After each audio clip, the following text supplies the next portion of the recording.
This is a look and a walk through Psalm 23. This is number 17, looking at principles and promises and truths for the life ahead of us. It says, yea, though I walk through goodness will follow me all of my days.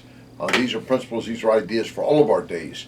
Some days are more difficult than others. Some days are calm, quiet. I'd lie in green pastures, or I walk a well-worn path. You lead me in that. I sit at the table to eat. There's some very common things in that, but there's also some ominous kind of things. In the presence of enemies, your rod and your staff, they comfort me, okay? There's something going on there. So let me just read it again and see if we can pull a couple more ideas out of this to give us some hope and some help as we navigate life. Psalm 23, the Lord is my shepherd, I shall not want. He makes me lie down in green pastures. He leads me beside still waters. He restores my soul. He leads me in the paths of righteousness for his name's sake. Yea, though I walk through the valley of the shadow of death, I will fear no evil, for you are with me. Your rod and your staff, they comfort me. You prepare a table before me in the presence of my enemies. You anoint my head with oil, my cup runs over. Surely goodness and mercy shall follow me all the days of my life, and I will dwell in the house of the Lord forever.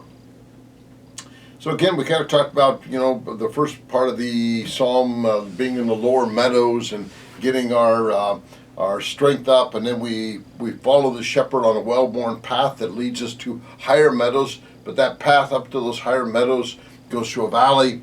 It's got tall cliffs. It's got timber that pinches down, gets dark. It's full of dangers with wild animals or falling rocks or cliffs and all kinds of things.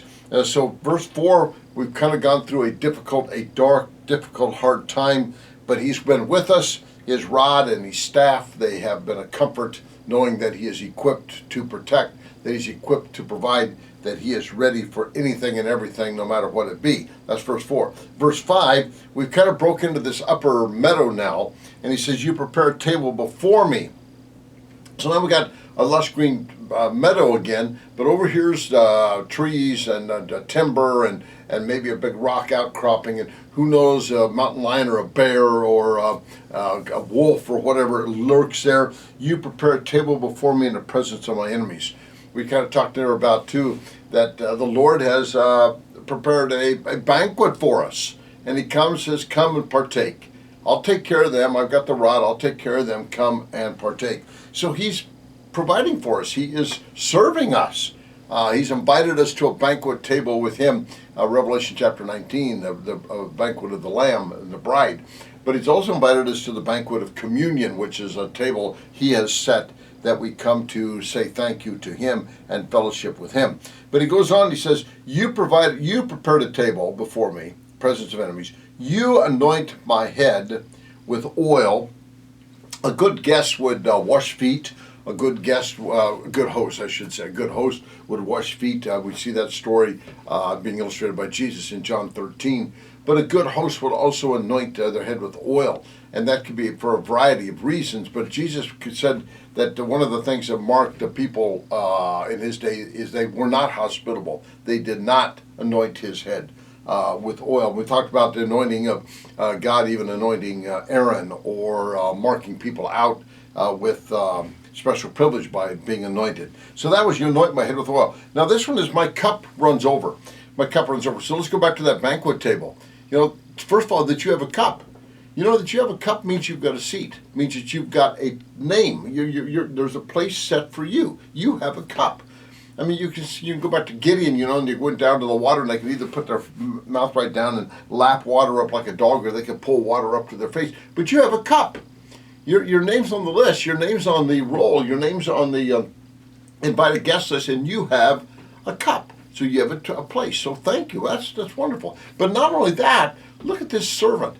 He's constantly filling your cup, your coffee, your water. He's constantly filling. My cup runs over. He keeps it full. So I'm being served by the shepherd. I'm being served by the king. This is reason for joy. This is reason for thanksgiving. This is reason for wonder. This is reason for praise. This is reason for adoration of our shepherd. You know, the Lord is my shepherd. He's provided a table, prepared a table for me. I'll take care of the enemies, and your cup, the nourishment that you need, I will provide in abundance. So it's really symbolic of joy. My joy overflows. He says in John 10:10, the thief breaks through to steal, kill, and destroy, but I have come that you might have life, and that you might have it abundantly, overflowing. You know, God's existence overflows with love, joy, peace, fellowship, purpose, worth. His existence overflows with that. The reason he created man was so that we could participate in that. God was not needy. He did not create us because he was needy. You know, well, he needed somebody to love, or needed somebody to love him. The triunity had perfect love, perfect joy, perfect peace. He wanted us to appreciate that. He is like a fountain overflowing, and he wanted us to participate or appreciate this overflowing bounty, this overflowing life, this incredible life that he has. He wanted us to enter into that, to appreciate that, and to worship him for blessing us with that. So my cup overflows, my cup runs over with joy. He says in Psalm 116, he says,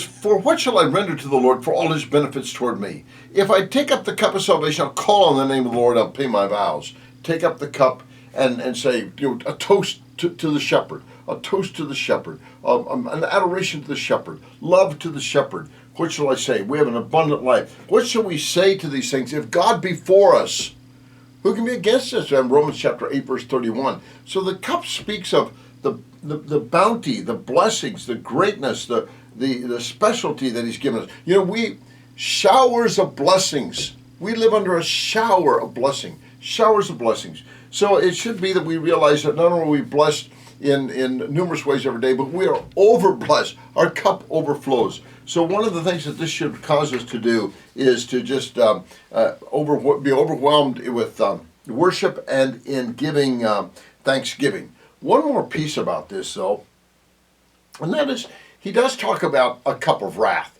And you know what Jesus did at Calvary is he drank a cup of wrath, the wrath due me. But I'm so glad that cup that he drank overflows, because his payment then took care of his mercy, his salvation overflows to touch me. So again, I mean, I think about the negative side of a cup. He drank the dregs, in a sense, that I might be saved. So he took the overflow. He drank it all, and then that I might be saved. So my shepherd is worthy of my praise. He's worthy of my adoration, because my cup overflows. My cup runs over. So ponder how many ways and different things that he has blessed you in. And be quick to giving thanks, and be habitual in giving thanks, and being daily, constantly giving him thanks. See his hand, see his goodness in multitude of ways daily. Look for it. It's there. Pay attention to that. You know, one of the things that marks a person who is not saved or not right with the Lord is they are not thankful. So this, I think, charges us to realize that our cup overflows with God's goodness and God's mercy and God's grace and God's love. Our cup overflows. So thus we should be overflowing with thanksgiving and worship to him. May that be true in your life. Till we catch the next one. Bye.